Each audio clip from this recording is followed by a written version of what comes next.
शुभ्रो दादा। नमस्कार साथियों, मैं शुभ्रो रॉय दिल्ली से बोल रहा हूँ। मुझे बड़ी खुशी मिल रही है कि मैं आज आप लोग के बीच में मैं मौजूद हूँ और बहुत कुछ सीखने को मिल रहा है। दादा वीडियो में आइए आप और भी। मेरा थोड़ा थोड़ा कम है, थोड़ा वीडियो थोड़ा कम है, अच्छा मेरा अच्छा बाइक दादा, थोड़ा ठीक कम है, ठीक है दादा, इसलिए ठीक। थोड़ा सा प्रॉब्लम हो जाएगा, फिर कट जाएगा फिर लाइन, तो जी जी जी, इसलिए ठीक है, ऑडियो में तो ठीक है। मुझे बड़ी खुशी हुई। हाँ, तो आप लोग के बीच में मैं आया हूँ और मेरा प्रयास है कि मैं आप लोगों के साथ जुड़ा रहूं और बहुत अच्छी अच्छी बातें सीखने को मुझे मिले। और आज का दिन बहुत ही अच्छी तरह आप लोग इसको मतलब मना रहे हैं और होना भी चाहिए। और किरण जी के बारे में मैं पहले भी मैंने काफी उनके बारे में पढ़ा था और मुझे आज ये सौभाग्य मिला है कि मैं उनके कुछ साथ में पल बिता रहा हूँ वेबिनार के माध्यम से, और सीखने को भी बहुत कुछ मिल रहा है। मेरी मेरी शुभकामनाएं हैं आप लोग आपके साथ कि आप सारे युवाओं के साथ कि आप लोग इसी तरह अच्छे काम करते रहें और अच्छे नाम भी अपने लिए करें और देश को भी आप लोग काफी आगे बढ़ाएं। बहुत बहुत धन्यवाद। थैंक यू मुन्ना भाई जी फॉर गिविंग दिस अपॉर्चुनिटी। धन्यवाद। Thank you so much. Thank you thank so you. Much दादा, थैंक यू सो मच। हमारे बीच में और भी साथी लोग हैं। विवेक कुमार जी, विवेक कुमार लकी जी, आपने पिछली बार ही बहुत ही बेहतर किरण जी आ गई हैं। ऐसे आप ऑडियो एक बार चेक कर लीजिए किरण जी।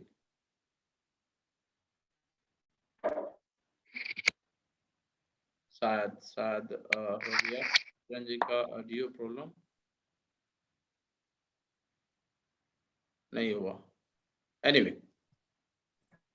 कोई बात नहीं, टेक्नोलॉजी है आदमी का तो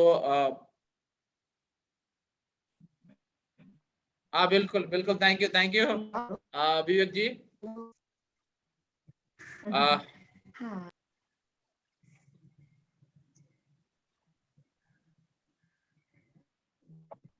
अच्छा, ये ओपन ओपन है। अच्छा, आ गई, आ रही हैं, जा रही हैं। किरण जी का जो लगता है नेटवर्क इशू है। नेटवर्क इशू है, नेटवर्क इशू है। क्या कहा जी। गया? किरण जी बोलिए, आप, आपका ऑडियो आ जाएगा। आप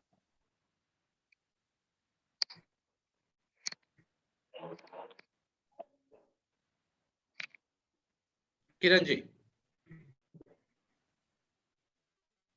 आप एक बार बोलिए जरा।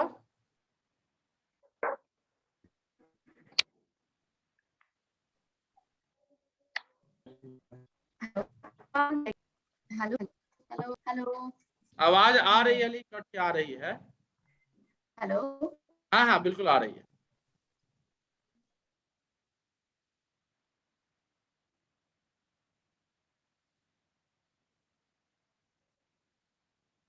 जी किरण जी,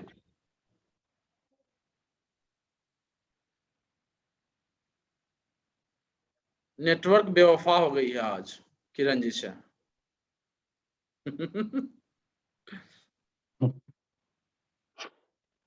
एनीवे, तब तक हम लोग कंटिन्यू करते हैं इसको। इस चेन को रोकना नहीं है और नहीं रुकने देना है। कब तक? ये हम लोग के बीच में ये ओपन तब सेशन रखते हैं ताकि आप सब, अगर आपकी जिंदगी में ये अगर कोई ऐसा टर्निंग पॉइंट आया हो जिससे लगता हो कि हमारे अंदर तो मैंने भरपूर एनर्जी आ गई, पॉजिटिव सोच आ गई, तो आप लोग वो उस इंसिडेंट को शेयर कर सकते हैं। मैं चाहूंगा ताकि बाकी लोग उससे कुछ सीख सके। आपने कभी कोई ऐसा समस्या को झेला हो और लगता हो कि हाँ, यहाँ पे सुसाइड कर सकते थे।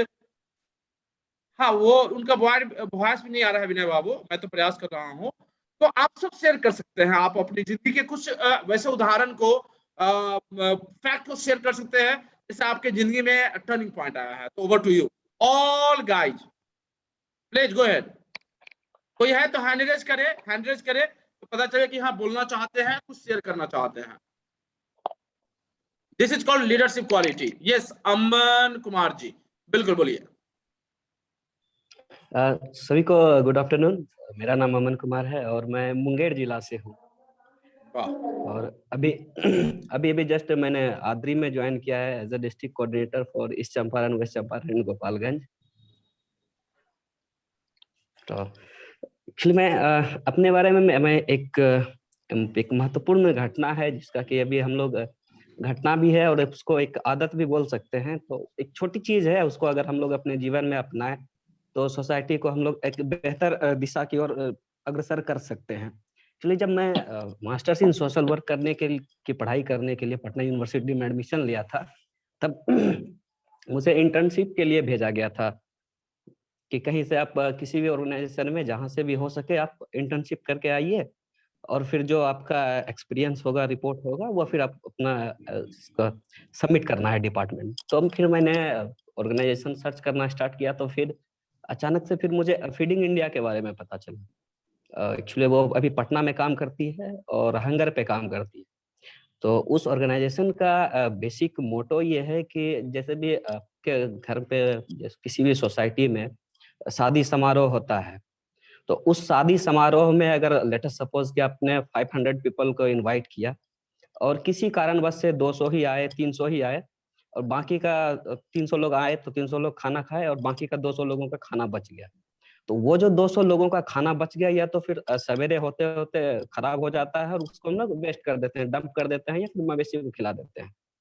तो उसमें करना क्या है कि हम लोगों को करना क्या है कि जो भी लेफ्ट ओवर फूड बच जाते हैं उस फूड को कलेक्ट करना है और जो आसपास के हंगर स्पॉट हैं, मतलब हंगर स्पॉट कहने का मतलब ये हुआ कि जहाँ पे लोग रहते हैं, उनको खाने की चीजें पर्याप्त मात्रा में उपलब्ध नहीं हो पाती है, तो उस लेफ्ट ओवर फूड को उस कम्युनिटी में डिस्ट्रीब्यूट करें तो ये हमारी ओर से ये हम सभी के लिए एक बेहतर पहल हो सकता है।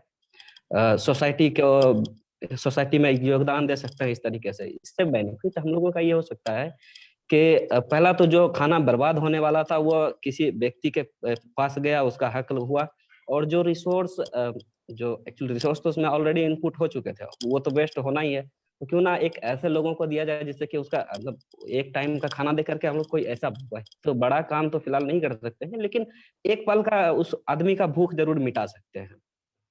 तो ये कदम हम लोग स्टेप अपने सोसाइटी के लिए ले सकते हैं। ये तो मैंने एक बताया कि ये चीज हम कर सकते हैं। और ये घटना मुझे तब करने के लिए ज्यादा प्रेरित की थी जब मैं 2019 का बाढ़ में आया था, मुजफ्फरपुर और मोतिहारी, ढाका में गया था। तो मुजफ्फरपुर का एक गांव है आथर, जिसमें दीपक ठाकुर को सभी लोग जानते होंगे, जो बिग बॉस में पहले आए हुए थे जी। तो उसी गांव में मैं गया था, तो बोट से फ्लड रिलीफ ड्राइव कर रहा था और रात के 9 बज रहे थे उस समय। मुझे अच्छी तरह समय याद है क्योंकि वो मैं उसमें फेसबुक लाइव था। और रात के 9 बजे 7 साल का 8 साल का बच्चा उस खाने का फ्लड रिलीफ का जो किट था, उसमें चूड़ा, चना, गुड़, ये सब मटेरियल था। उस रात के 9 बजे बच्चा पानी में कूद कूद करके आ रहा है उस किट को लेने के लिए। तब फिर मुझे लगा कि नहीं, खाना को इम्पोर्टेंस क्या है और उसको हम लोग कैसे और बेहतर तरीके से लोगों तक पहुंचा सके। तो मतलब एक आदत में अपना चेंजेस ये करना है कि आप जो भी खाना लेते हैं अपने प्लेट्स में उतना ही खाना लीजिए जितना कि हम लोग खा सके, क्योंकि और अगर बर्तन में रहेगा तो फिर वो फिर दोबारा किसी के यूज में हो सकता है, और प्लेट में लिए और खाना नहीं खा पाए वो डस्टबिन में जाएगा या फिर मवेशी के पास जाएगा। तो इस अब बिहेवियर में एक छोटा सा चेंजेस ला करके आप देखेंगे कि धीरे धीरे मतलब शुरुआती इम्पैक्ट बहुत छोटा होगा, लेकिन आगे चल चल करके उसका इम्पैक्ट बहुत बड़ा हो जाएगा। तो ये परिवर्तन ला करके भी हम लोग अपने हिसाब से समाज का भलाई कर सकते हैं। और इसी शब्दों के साथ मैं अपनी वाणी को विराम देता हूँ। बिल्कुल, बहुत अच्छा आप बात बताया अमन जी आपने। और सबसे पहले तो स्वागत है इस मंच पे और इस संस्थान के प्लेटफॉर्म पे भी। और आप बहुत धन्यवाद। आप जुड़े हुए हैं हमारे इस संस्था से भी, और आप इस क्षेत्र का भी भ्रमण किया है।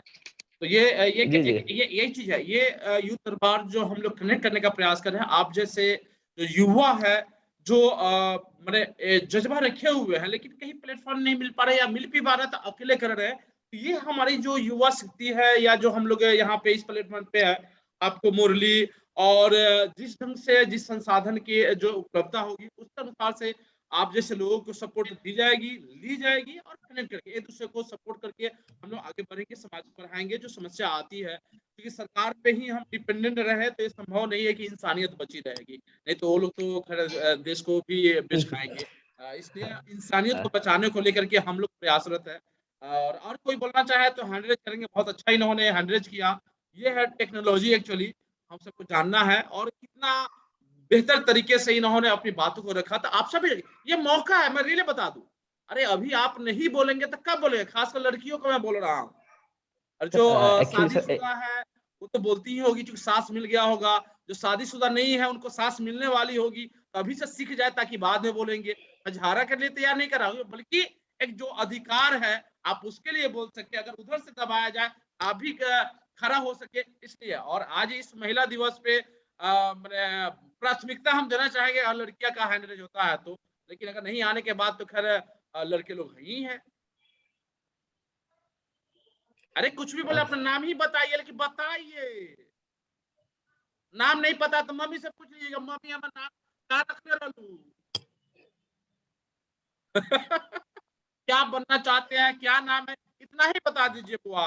रेलवे समाज लड़कियों को बहुत कमजोर मानती है और आप सब प्रूव कर देते हैं, ऐसा नहीं। अमर कुमार जी, आपके आपके बैच में अगर अमर कुमार जी, अगर आपके बोलिए बैच सभी में लोग ये जो सब भी कुछ हैं बोलना चाहिए तो बिल्कुल बुलवा प्रतिभागी। सकते हैं, कोई दिक्कत नहीं है अगर है आपके साथ अभी तो। अनम्यूट करके, अनम्यूट कीजिएगा तो आएगा आवाज, अनम्यूट कर लीजिए।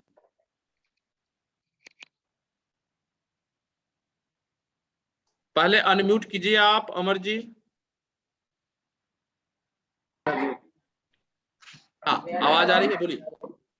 बुलवाइए बच्ची से, बुलवाइए। नहीं, ये बच्ची लोग से बुलवाइए जो बोलने वाली है, लड़की लोग, इनका परिचय हो, चाहे क्या बनना चाहती है, किस क्लास में, इतना ही बुलवाइए। ये एक्सपीरियंस होगा, इसको याद रहेगा जिंदगी में कि हम लोग ऑनलाइन जो है ना मीटिंग अटेंड किए थे, अपना नाम बताए थे।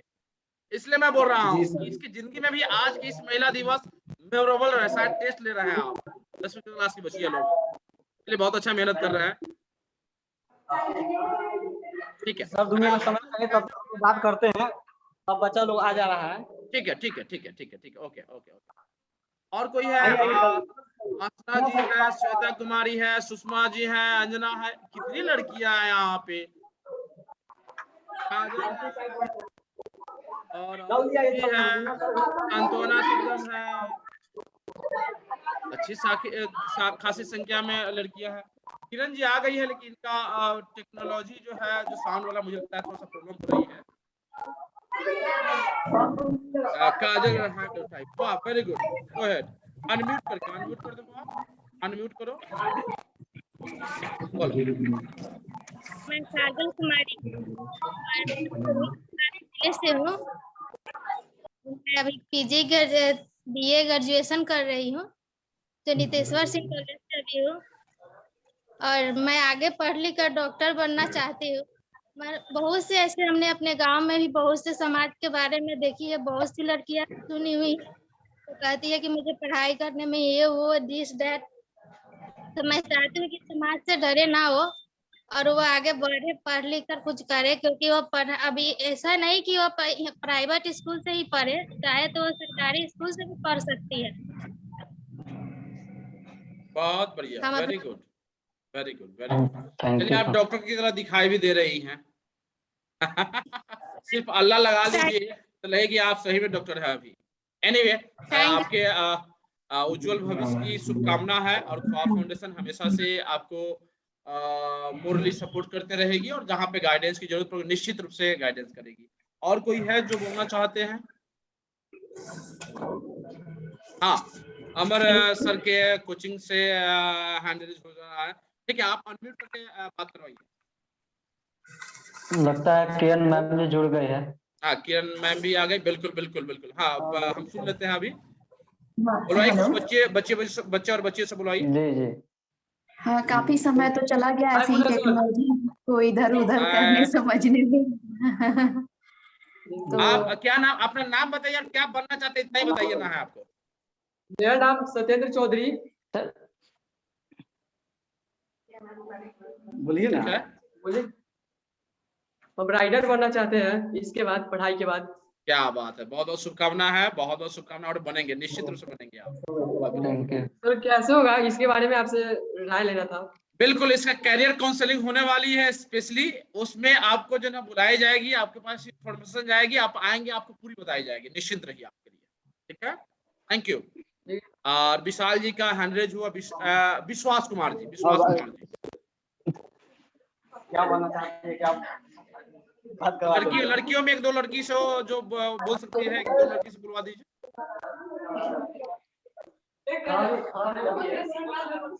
गांव देहात की लड़कियां हैं, नक्सल प्रभावित क्षेत्र में ये पढ़ाते हैं। हाँ तो बात कीजिए।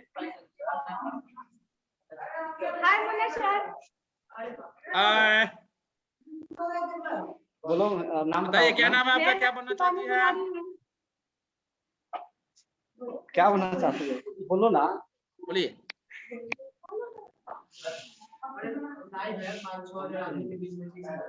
क्या बनना चाहती है, बोलो ना। क्या कोई दिक्कत है? ये सब एग्जाम देने वाली है सर, 17 तारीख से इन लोगों को एग्जाम हो रहा है, 10th में है।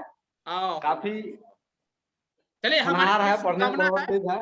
हमारे परिवार की तरफ से पूरी तरह से शुभकामना है आपको बुआ, सबको शुभकामना है। प्रैक्टिस कीजिए और पूरा एकदम बढ़िया से कॉन्फिडेंस लेवल के साथ एग्जाम में दीजिए। वही आने वाला है जो अभी पढ़ रही हैं, पढ़ी है, ठीक है। इसलिए टेंशन मुक्त रहे, मैं बता दे रहा हूँ, वही आएगा जो आप पढ़ी है। जो नहीं पढ़ी है वो नहीं आने वाला है, इसलिए उसको टेंशन नहीं लीजिएगा। बहुत बहुत धन्यवाद, बहुत बहुत शुभकामना और कंग्रेचुलेशंस। ठीक है, चलिए किरण जी आ गई है। मुझे लगता है कि बाकी जो एपिसोड का ये इंटरवल था हम लोग का, इस एपिसोड को पूरा करते हैं, है ना। हाँ, अब आवाज मिल रही है क्या? आवाज आ रही है, आपकी आवाज आ रही जी है। आ रही है। आ रही है आवाज। हाँ बोलिए। काफी समय बीत चुका है और आप लोग एक मिनट दूसरे से। ठीक है, अच्छा ये बच्ची बोल देती है, एक मिनट थोड़ा पॉज किया जाए, लड़की बोल देती है। हाँ बोलो, क्या नाम है, क्या बनना चाहती है, बस इतना ही बोलो। मेरा नाम काजल खाड़ी, मैं पुलिस बनना चाहती हूँ। क्या बात है, थैंक यू, जय हिंद। हम लोग को वो अच्छे आदमी है, ठीक है। Thank you sir. ठीक है, थैंक यू, शुभकामना है, खूब आगे बढ़ो और बोलोगी, ठीक है। बात करना अमर जी पढ़ने दीजिए इन लोगों को, किरण जी को मैं बुलवाता हूँ, ठीक है। ठीक है, thank you. Kiran ji, over to you. Hello.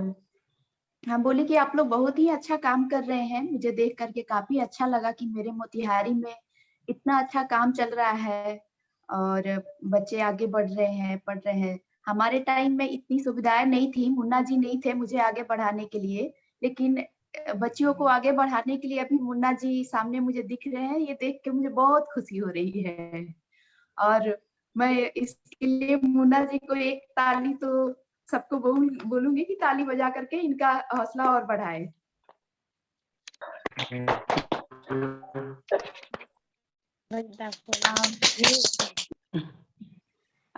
चलिए, थैंक यू। बातें बहुत सारी कर दी थी, लेकिन काफी समय टेक्नोलॉजी को समझने और इधर उधर के काम में बीत गया है, तो मैं सीधे डायरेक्ट अपनी बात को स्टार्ट करती हूँ कि देखिए, बहुत सारे अभी मैं लड़कियों को सुनी भी कि सब कुछ कोई डॉक्टर बनना चाहती है, तो कोई पुलिस बनना चाहती है, सब लोग आगे बढ़ना चाहती है और इस राह में उन्हें काफी तरह की बाधाएं आ रही होंगी, काफी प्रॉब्लम्स आ रही होंगी।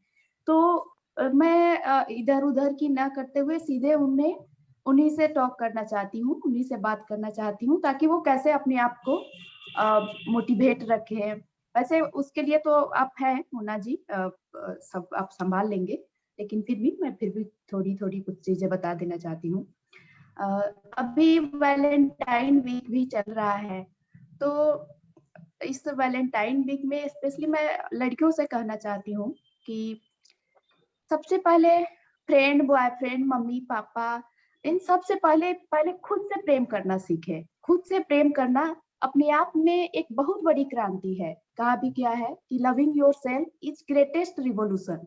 जब आप खुद से प्रेम करते हैं, खुद को समझते हैं, खुद को जानते हैं, तब अपने आप को फोकस करते हैं, अपनी आत्मसम्मान को समझते हैं और फिर आप अपनी पढ़ाई, अपने स्वास्थ्य को ध्यान रखते हैं और आगे बढ़ते हैं।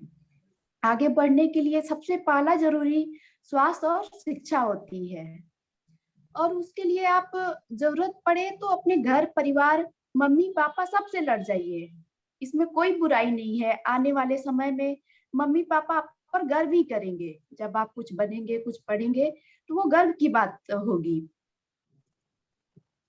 आगे अब जब आप खुद से प्रेम करते हैं ना, तो लोग भी आपसे प्रेम करते हैं। पिछले दिनों मुन्ना जी से बात हो रही थी, तो एक टॉपिक पे बात हुई कि लड़कियां घर से भाग जा रही है। काफी कम उम्र में, उनकी उम्र नहीं हो रही है, फिर भी घर से भागने की एक सामाजिक समस्या के रूप में उभरी है। इस पर मैं काफी सोची, काफी देर सोचने के बाद मुझे ऐसा लगा कि ऐसा क्यों हो रहा है। पहले हमारे टाइम में आज से 10-15 साल 20 साल पहले ऐसा कुछ समस्या नहीं थी, लेकिन अब क्यों समाज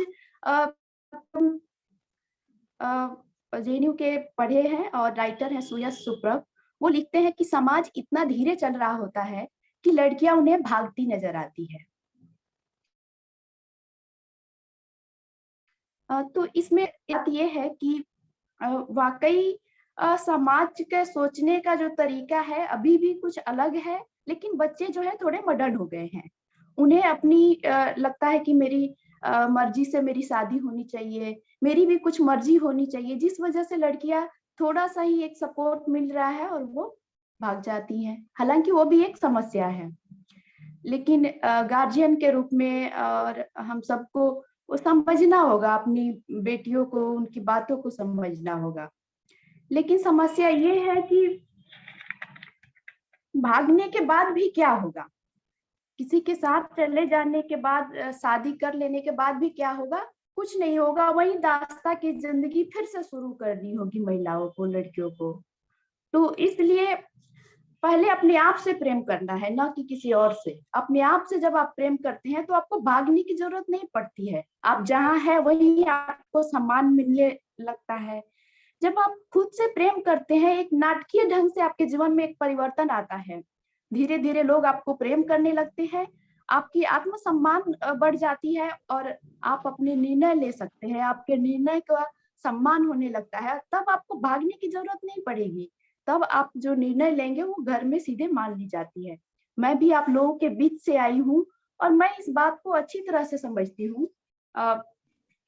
मैं जब बचपन में मेरी ऐसा नहीं था कि आज मैं जहाँ पढ़ के आई हूँ उतना नहीं पढ़ाना था मेरे पापा को भी। एक साधारण से किसान परिवार से के मेरे पापा हैं और उन्हें सिंपल सी पढ़ाई करनी थी। जब मैं 8 क्लास में थी तब मेरी शादी सेट कर दी गई और उस समय मैं पूरे अपने परिवार में विद्रोह कर दी कि नहीं करूंगी शादी।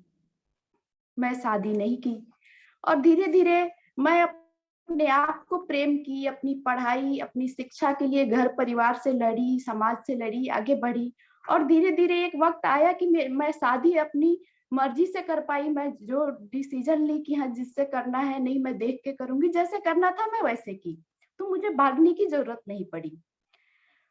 तो ये वैलेंटाइन वीक है और इसमें मैं यही बोलना चाहती हूँ कि अपने माइंड को जो है ट्रेन करना है। जैसे कि कहा जाता है कि अपने माइंड को अपनी फीलिंग्स से ज्यादा मजबूत बनाइए। अपने आप को प्रेम कीजिए। जब आप खुद को प्रेम करते हैं तो फिर आपका दिमाग ज्यादा मजबूत होता है और मजबूती से हर बात को सोचता है और मजबूती से एक निर्णय लेता है और ये मजबूत निर्णय ही आपको एक मजबूत महिला और एक मजबूत नागरिक के रूप में सामने ला करके खड़ा करता है। और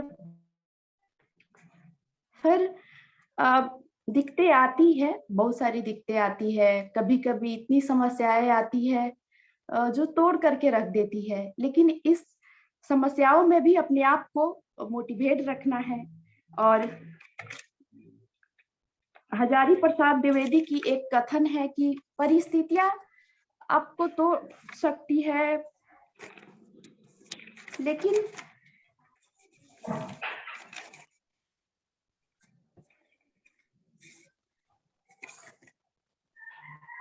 हजारी प्रसाद द्विवेदी कहते हैं कि परिस्थितियां मनुष्य को कष्ट पहुंचा सकती है, धक्का दे सकती है, लेकिन रगड़ रगड़ करके नष्ट नहीं कर सकती। मनुष्य जो है परिस्थितियों से बड़ा है, इस बात को हमें हमेशा याद रखना है। और इस बात को आप अपने मुन्ना सर से भी सीख सकते हैं। मुन्ना जी मैं मानती हूँ कि वो अपनी किस्मत से लड़ करके ये इतनी बड़ी मुकाम हासिल किए हैं और उनसे बेहतर ज्यादा इसे और कोई नहीं समझ सकता है। तो परिस्थितियां आती है, गड़बड़ होती है, दिक्कतें आती है, लेकिन हमें अपनी जिद पर अगर लगे रहे, लड़े रहे, तो एक ना एक दिन आगे बढ़ ही जाते हैं। दिक्कतें आए, थोड़ा रुकावटें भी आएंगी, लेकिन धीरे धीरे सफलता एक ना एक दिन मिल ही जाती है। और और स्टार्ट करते हैं। और बात यह है कि अभी कंपटीशन का युग है और इस समय कंपटीशन काफी फास्ट है। अभी मैं सुन रही थी बच्चों के बीच में ये बातें आ रही थी कि कन्वेंट स्कूल में पढ़ने वाले बच्चे ज्यादा आगे चले जाते हैं। हमारी समस्याएं होती है कि हम उनसे कंपटीशन नहीं कर पाते हैं, तो ऐसी कोई बात नहीं है। कन्वेंट में पढ़ने या गवर्नमेंट स्कूल में पढ़ने से ऐसी कोई समस्या नहीं है। हालांकि पहले ये एक समस्या थी कि कन्वेंट स्कूल के बच्चे को थोड़ा अच्छी शिक्षा मिल जाती थी, वो लोग आगे बढ़ लेते थे, लेकिन सरकारी स्कूल के बच्चों को एक लिमिटेड रिसोर्स मिल पाता था, नॉलेज नहीं बढ़ पाती थी, ऐसी दिक्कतें होती थी। लेकिन आज के समय में ये ऐसी कोई समस्या नहीं है। आज सबके पास मोबाइल है, गूगल है, आप गूगल पे मोबाइल पर हर चीजें सर्च कर सकते हैं, पढ़ सकते हैं। जो कन्वेंट स्कूल के बच्चे पढ़ते हैं, आप इंग्लिश की पढ़ाई, जो अगर आपको लगता है कि सरकारी स्कूलों में थोड़ी इंग्लिश की पढ़ाई कम होती है, तो उसे आप इंग्लिश हर चीज आप गूगल पे ठीक कर सकते हैं। कन्वेंट स्कूल में भी बच्चे गूगल ही देख करके, ज्यादातर मैं देख रही हूँ हर जगह। कन्वेंट तो छोड़ दीजिए, हम लोग बड़े हो गए हैं, आज हम लोग भी गूगल पर ही कहीं ना कहीं डिपेंड हो रहे हैं। तो आप लोग भी घर बैठे पढ़ाई कर सकते हैं। यूपीएससी की तैयारी, बीपीएससी की तैयारी, जितने भी एग्जामिनेशन की तैयारी सब घर बैठे कर सकते हैं। तो अब ये आपका ये दुखड़ा नहीं रहा कि प्राइवेट स्कूल के बच्चे या शहरों के बच्चे ज्यादा आगे बढ़ जाएंगे, हम लोग पिछड़ जाएंगे, ऐसी कोई समस्या अब नहीं रही है। और आगे बढ़ने के लिए बहुत नॉलेज की जरूरत पड़ती है और मोटिवेशन की जरूरत पड़ती है और एक अच्छी सोच की भी जरूरत पड़ती है।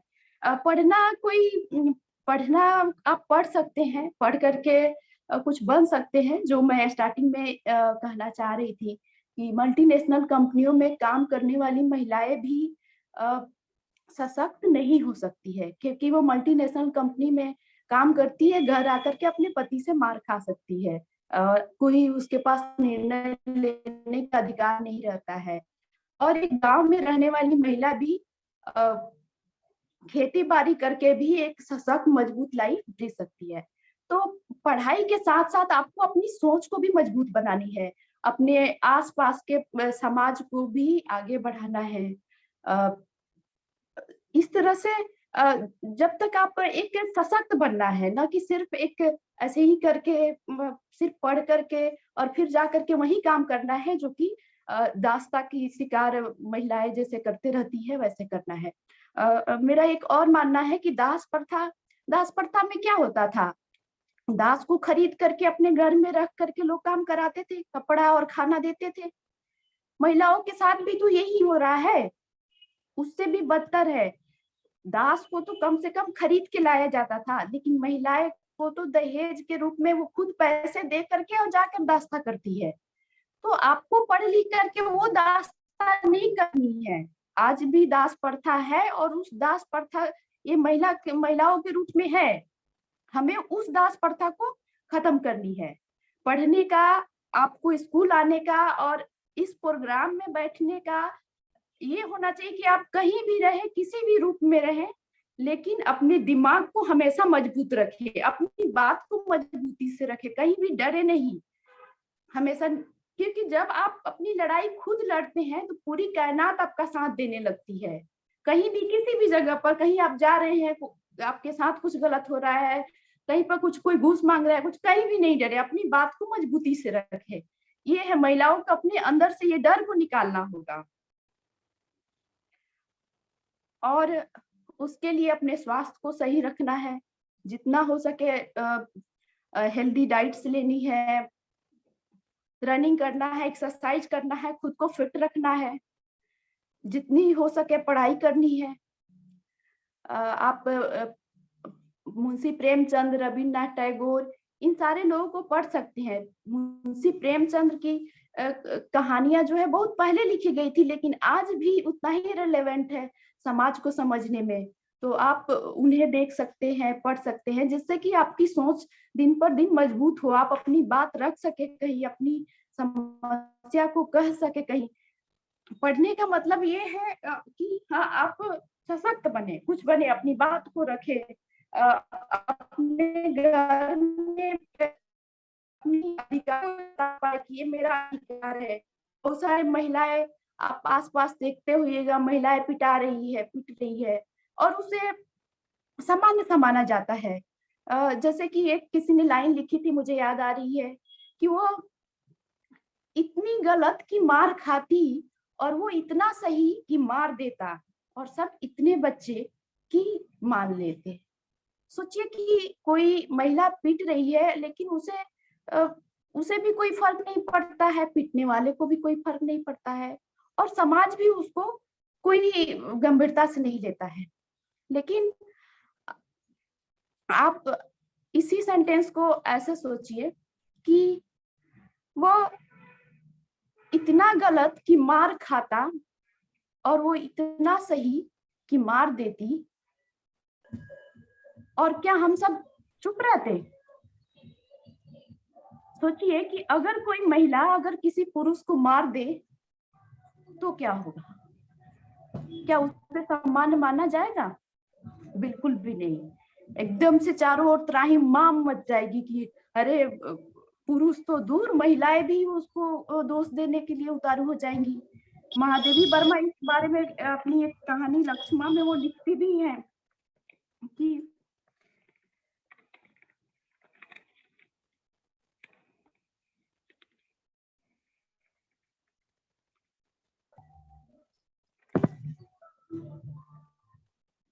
पुरुष के प्रति अन्याय की कल्पना से ही सारा पुरुष समाज उस स्त्री से प्रतिशोध लेने को उतारू हो जाता है।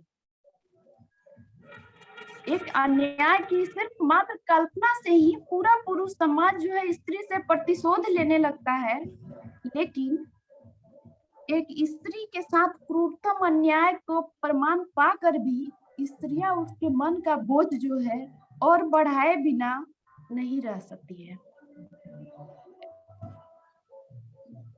अब बात यही है कि पुरुषों और स्त्रियों में सिर्फ एक लिंग के आधार पर कि कितना ज्यादा हमें भेद देखने को मिलता है कि एक महिला जो है उसके साथ अगर रेप हो तो लोग ये नहीं कहेंगे कि उसके साथ जिसने किया तो वो गलत किया, लोग ये कहेंगे कि अरे इसने ही कुछ किया होगा तो उसके साथ ऐसा हो गया। ऐसा मतलब ऐसा मानवीय है हमारा समाज है महिलाओं के प्रति। और हम यहाँ पे जो सिर्फ लड़कियां ही नहीं, जो लड़के भी है, जो गार्जियन भी है, हमारा ये दायित्व बनता है कि हम इतने आगे आकर के एक इतने अच्छे लोगों से, मुन्ना जी सब लोगों से मिलने के बाद हम ऐसी सोच न रखें। हम अपने समाज में, परिवार में एक अवेयरनेस बनाएं। महिलाओं के प्रति हम जितना कर सकते हैं इस समाज को साफ सुथरा उतना करें, उतना कोशिश करें कि महिलाएं आगे बढ़े और ये अमानवीय हरकत समाज में न हो।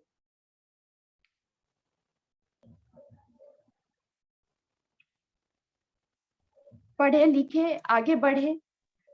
और महिला सशक्तिकरण के लिए सिर्फ महिलाओं को ही जागरूक करने की जरूरत नहीं है, इसमें जागरूकता हम सबको है।